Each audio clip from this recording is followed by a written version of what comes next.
You see, I'm invited to lots of schools, and I'm invited to some of these very rough inner city schools. So I invited a Kilburn school, very rough school with West Indian population, Christian West Indians. And they said, okay, we give you this sixth form, that is 16, 17, 18-year-olds, for 3-4 hours for you to talk to them about Hinduism. Now this is asking for trouble. Because I'm very, like Gujarati, Darbar Shakti, like that. These are West Indians, 6 old. And when I went into the room, there were 200 of them. And they were wearing goggles. And they had put their feet on the table and chewing gum and looking at me. Mr. Patel, go on. They all think Hindus must be Patels. So I decided to carry on. And slowly I built up this idea of divinity of human beings. The speciality about us, we are essentially the spark of the divine. We are the spirit we are searching for in the heavens, projecting in the heavens. That was our essential nature. We are that special. Now you see, they are Christians, they've been brought up on, you are sinners. From day one you are horrible monsters. And here is this Mr. Patel telling them something different. So as I went on, first I was worried that I'm going to get beaten up here. As I went on, slowly the goggles went in the top pocket, the chewing gum went under the table, and the feet came down. And they started to fall in love. Look, my experience, West Indians are the best candidates for this particular teaching of Hinduism, for divinity of human beings. So I carried on, and they were kind of happy, and they were kind of, smiling away, and things were going well. Then it was time for me to leave. As I was leaving, a whole gang of them came walking towards me. I thought, I've had it now. They came here, Mr. Lakhani. We thought Hinduism is weird. But what you said, is it truly Hinduism? I said, purest of Hinduism. All right then, they said, we want to become Hindus. I'm not sure.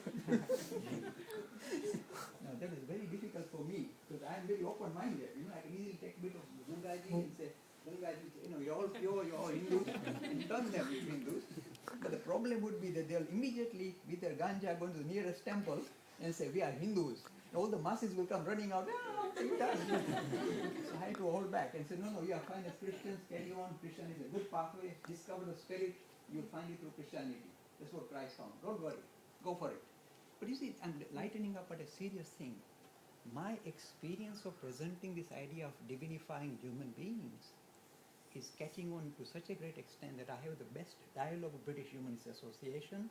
If you go on the Hindu Academy website, you can get a link to British Humanist website where there's a 5,000 word interchange. Look, humanist means atheist. And I'm a person with a million gods, and they've got no god, and we still say, let's interact. You'll see that interaction.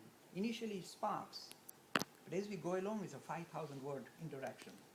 It becomes into very mellow, very interesting, and I think I win, basically.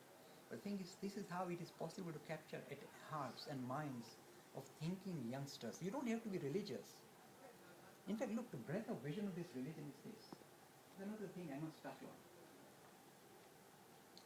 There are two things I want to touch on, because this will make you feel nicer about it. Look, what I've said, if you say it sounds irrational, I told you kick it out. Don't even swallow it. But if it makes sense, embrace it, or at least incorporate it within your thinking. This is the breadth of vision of the deeper aspects of Hinduism, not the externals, not the liturgy, not the narrative, the colorful stories, the deeper ideas of what was behind the word religion, dharma itself, and what it incorporates. Now you see, there are certain serious misunderstandings about Hinduism that I'm sure you must have suffered through in your schools. And the first one is this one. You see, they say, look, God, you are weird, all these 4 heads and a monkey face and so many of them. How can you, it's called polytheism. It's naive, it's childish. You can't have more than one ultimate reality. Even if you believe in God, his ultimate reality, you can't have more than one, because that's not ultimate enough. So that's an absolute naive nonsense. Just mishmash of ideas. There's no real structured religion. Polytheism. The answer that comes from Hinduism, please learn this. This religion was never a polytheist enterprise.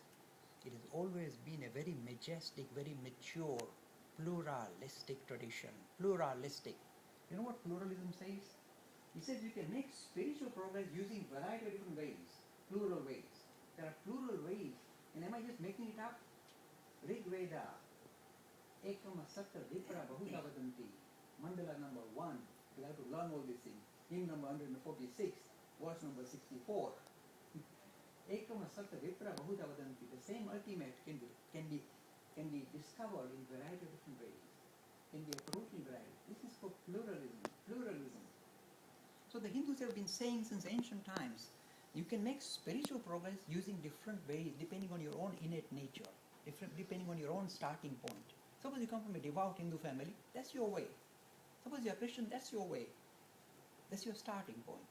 So different people will progress spiritually differently depending on their own starting point. Let it be. It's called pluralism. Pluralism. And this is the heart of Hindu teaching.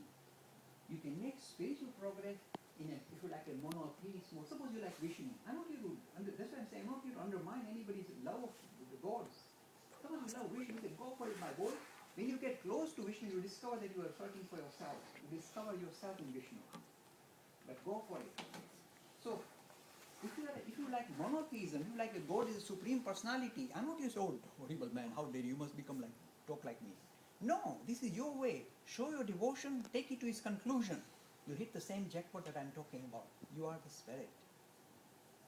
And people say, that can't be true. It can't happen. Because you see, I just don't want to think I'm God. This is too much. It's, like blasphemy. I don't feel like God. I don't smell like I stink, in fact. I can't be God. Why are you saying I'm God? This is terrible. Let me do a story again, just to lighten up. I used this story, probably 100 times, in primary schools. I go to lots of primary schools, and I talk to little children, 5 years, 7 years, 8 years, and they love this kind of storytelling. I said, one Hindu boy came to the Hinduism class and was told, my boy, like it or not, believe it or not, you are God. You are that. This is the Upanishad. Thou art that. The Mahavakya of the Vedas. But in English I said, you are that. The Hindu boy thought, this is good stuff. I should have joined the classes earlier. I thought I'm just a goody-goody. He's telling I'm God. Things are improving for me quite a lot here. So he went into a arrogant move, put his hand in his pocket, went home when the Hindu mommy was cooking. They opened the cupboard, picked out the most expensive piece of crockery reserved for that auntie from Manchester. He waved the piece of plate in front of his mom. He said, Mommy, watch. Mommy was cooking and watching. What is this nut doing now? And he deliberately dropped it. The plate fell on the floor and broke into 1,000 pieces. And mommy, Hindu mommy, normally brown in color, turned pink. Then she turned red. Then she lifted her arm and came near the boy. And the boy took his hand out of his pocket. Stop, mommy, said the boy. Mommy, said the boy, asked the boy, do you know who I am? Mommy saw this cheeky fellow comes in, breaks place, and who am I? Who are you? She asked. The boy had learned these lines well in the Hinduism class. Mommy, he said, like it or not, believe it or not, I am God. Now, fortunately, Mommy had been to Hinduism class too. So she said, my boy, the second question is, who am I? The boy learned these lines first. Mommy, like it or not, believe it or not, you too are God. Mommy said, we are making progress. You are baby God, I am mommy God. There's a third lesson in Hinduism class which says that whenever baby God goes around the house breaking plates deliberately, mommy God has to do special worship ceremony of the baby God. So the boy was getting worried, so what worship? She has to bring the baby God near, turn him round and smack his bottom. And she mustn't leave a mark, otherwise social service God will come.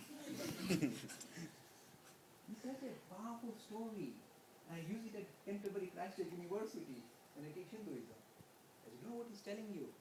What sounds like arrogance, I'm God, it's not arrogance. To the contrary, it's the most ego-destroying comment you can pass. You know that you are special.